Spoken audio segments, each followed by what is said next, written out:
सब साथ छोड़ने लगते हैं।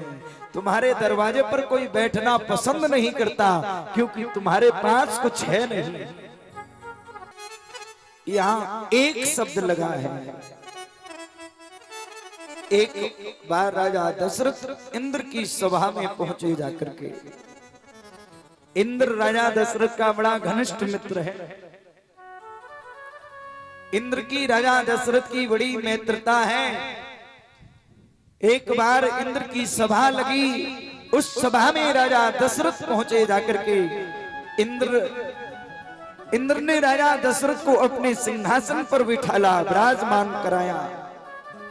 सभा समाप्त हुई। सभा समाप्त होने के बाद राजा दशरथ सिंहासन से खड़े हो गए। उसी समय इंद्र ने अपना सिंहासन गंगा जल से धुलवा दिया। राजा दशरथ ने पूछा, इंद्र तुमने मेरे बैठने पर यह सिंहासन गंगा जल से धुलवाया, इसका कारण क्या है? इंद्र कहता, महाराज आप हमारे मित्र जरूर हैं, अगर आपको बुरा ना लगे तो जरूर समझाऊंगा। राजा दशरथ ने कहा, नहीं बुरा नहीं लगेगा, मित्र हो, बताओ मेरे बैठने पर आपने सिंहासन को गंगा जल से धुलवाया, इसका कारण क्या है? इंद्र कहता, महाराज आपके कोई संतान नहीं है, आपके कोई पुत्र नहीं है, और जिसके पुत्र ना हो महाराज वो अपवित्र माना जाता है। आपके बैठने पर मेरा सिंहासन अपवित्र हो गया। राजा दशरथ को वहीं से गिलानी हो गई, वहीं से कष्ट हो गया। अभी तक कभी जिंदगी में कष्ट नहीं हुआ, आज राजा दशरथ को कष्ट हो गया। राजा दशरथ सोच रहे हैं, अब मैं करूं तो करूं क्या? कथा शिक्षा दे रही है, जितने हमारे पिता तुल्य बेटे हैं, जीवन में कष्ट आए तो अपना दुख ना तो पड़ोसी को सुनाना, ना रिश्तेदारों को सुनाना। अगर अपना दुख रिश्तेदारों को सुनाया, अपना दुख अपने पड़ोसियों को सुनाया, तो महाराज ये लोग मजाक के अलावा, तुम्हारी हंसी उड़ाने के अलावा और कुछ नहीं कर सकते। फिर अपना दुख महाराज किसे सुनाए? अपना दुख किसे सुनाए? तो कथा समझा रही, किसको सुनाना? राजा दशरथ को कष्ट हुआ तो राजा दशरथ ने अपना कष्ट, अपना दुख किसे सुनाया जानते हो? गुरु ग्रह तुरा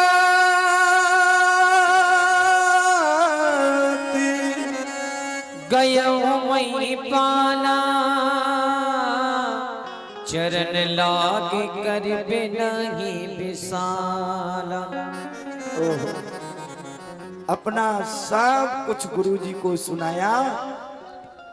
अब यहाँ कथा संदेश दे रही है माताओं। राजा दशरथ ने जाकर के गुरुजी के पास पहुंचे, कहा गुरु वशिष्ठ के यहाँ। अब किसी संत के पास जाओ तो हम लोग अपना दुख ही दुख सुनाते हैं, सुख नहीं सुनाता। पर यहाँ क्या लिखा? महाराज राजा दशरथ ने अपना दुख भी सुनाया और सुख भी सुनाया। निज को सुख सब गुरु है सुनाया। महाराज अपना सुख भी सुनाया, दुख भी सुनाया। गुरुजी ने कहा, अरे राजन, अरे राजा दशरथ तुम चिंता मत करो, तुम धैर्य को धारण करो। गुरुदेव कहते हैं, धरहु धीर होए ये सुत चारी, धरहु धीर होए ये सुत चारी, धरहु धीर होए ये सुत चारी, धरहु धीर हो ये सुत चारी, त्यों बन बेदेता भगत बहारे, त्रिभुवन वेदित भगत अमृत बहे हाथ। राजा दशरथ ने कहा एक नहीं दो नहीं, अरे तुम्हारे चार चार पुत्र होंगे, धैर्य को धारण करो। गुरुजी ने तुरंत खबर भेजी, कहा जानते हो? श्रृंगी ऋषि वशिष्ठ बुलावा, पुत्र काम सब यज्ञ करा। श्रृंगी ऋषि को बुलाया, पुत्रेष्टि यज्ञ करवाया। देखो, हम कथा के माध्यम से ये समझाना चाहते, कथा कोई अंग्रेजी दवाई नहीं कि खाओ और बुखार उतर जाए। यही तो कथा है। जीवन में दुख आए तो या तो दुख भगवान को सुनाओ, या अपने गुरु को सुनाओ, या फिर किसी संत को सुनाओ। इनके अलावा और चौथे को अपना दुख मत सुना देना प्यारे।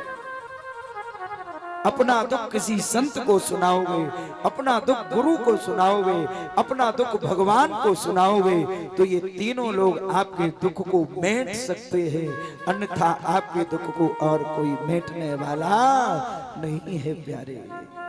ये कथा संदेश दे रही है। महाराज, जब बुरे दिन आते हैं ना, तो वही रिश्तेदार जो तुमसे बड़ा प्रेम करते थे, सब साथ छोड़ने लगते हैं।